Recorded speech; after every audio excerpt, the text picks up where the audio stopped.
ഇങ്ങോട്ട് വാടാ. ഇവിടെ ഇരി. അയ്യോ, കുട്ടപ്പ സാറല്ലേ ഇത്? കുട്ടപ്പ സാറിന് എന്നെ മനസ്സിലായോ? ഞാൻ പഠിപ്പിച്ച കുട്ടിയാണോ? കുട്ടപ്പ സാർ പഠിപ്പിച്ച സുഖമാണ്. എപ്പോഴും കുട്ടപ്പ സാറിന് വിളിക്കണ്ട, സാർ അങ്ങനെ വിളിച്ചാ മതി.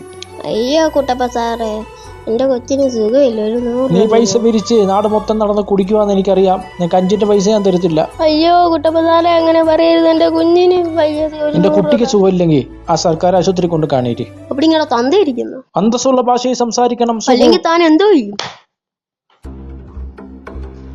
ഇതാരാ ഈ വഴി കിടക്കുന്ന?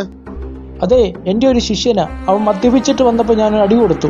അവൻ കുറച്ച് കഴിഞ്ഞാൽ പൊയ്ക്കോളും. ഇവിടെ കിടന്നാ ശരിയാകത്തില്ല. വാ പിടി.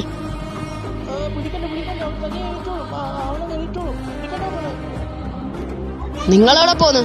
എനിക്ക് അത്യാവശ്യമായിട്ട് ആ ഗ്രന്ഥശാല വരെ ഒന്ന് പോണം. കുഴപ്പമില്ല, ചത്തൊന്നുമില്ല. ചെറുതായിട്ടേ ഒരു അടി കൊടുത്തിട്ടുള്ളൂ കേട്ടോ. ആ ഫോണിൽ ഞെറാ. ആരെ വിളിക്കുന്നേ? അയ്യോ അയ്യോ, അവനിപ്പോ അങ്ങ് പൊയ്ക്കോളും. ഞാൻ ചെറുതായിട്ട് അടി കൊടുത്തിട്ടുള്ളൂ. പൊയ്ക്കോളൂ കേട്ടോ. ചെറുതായിട്ട് പൊയ്ക്കോളൂ.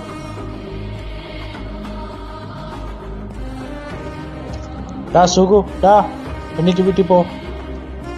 വിളിച്ചനൊക്കെ എണീക്കുന്നില്ല, അവൻ ചത്തുപോയി കാണും. സുഖു എനിക്ക് ആള് തട്ടിപ്പോയി. ശ്വാസമില്ലല്ലോ.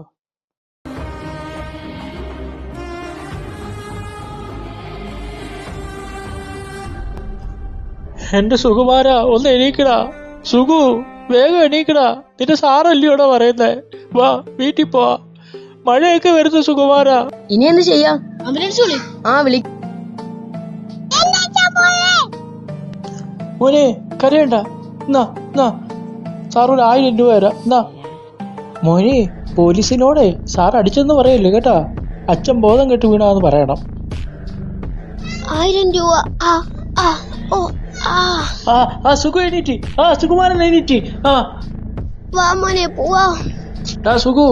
സുകുമാരാ, അവനൊരു കുഴപ്പമില്ല. വാ, നമുക്ക് പോവാം. എടാ കള്ള സുകുമാരാ.